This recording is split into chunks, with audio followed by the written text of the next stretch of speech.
So let's think about risks in managing partners.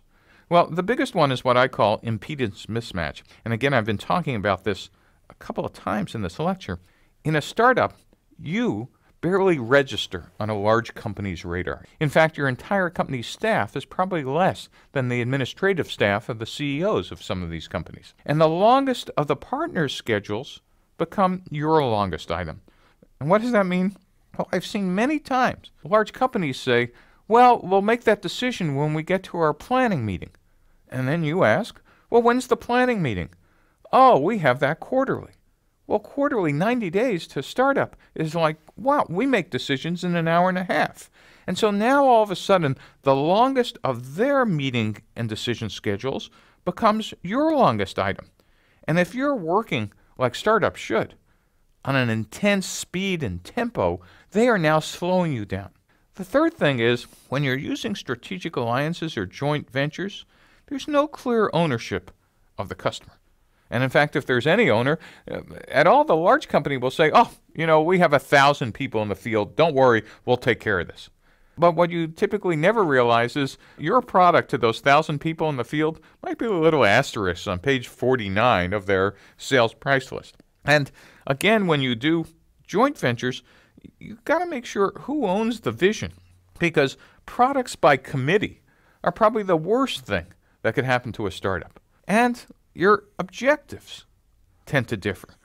You need to understand what happens in a large company when you become part of the partnership. Were you there as a checklist item that someone said, oh, we need one of these in our catalog?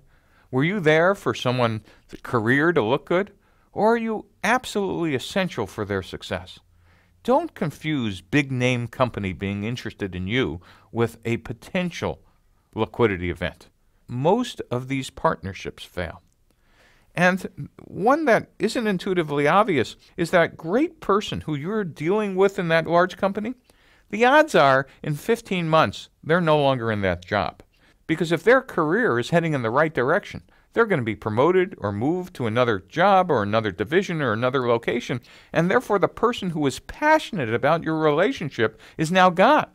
So if there's no underlying rationale, if there's no real what's in it for them, the churn in partners and strategies or personnel might put your company out of business, and they'll never notice the difference. You were just a short-term play for whoever was in the job, and if this wasn't important to their company, though it might have been essential to yours, that deal is over, even though you might have a contract. The other thing startups worry about is intellectual property issues. Typically not much of an issue in the United States. Typically a very, very, very, more varies inserted here, important issue in dealing with China. Intellectual property and the rule of law for trade and trademarks and IP is not quite the same in the U.S. as it is in China, Russia, India, and other developing nations. You should make sure that you're not dealing with IP issues in these countries as you would in the U.S. Finally, these deals are difficult to unwind or end. This might have looked like a great idea when you were a struggling startup. 18 months later, when your revenue's rolling in, you realize that you gave these large companies or these joint ventures or these strategic partners resources or assets or other things you never would have done 2 years later. And so really think through what happens 2 years from now.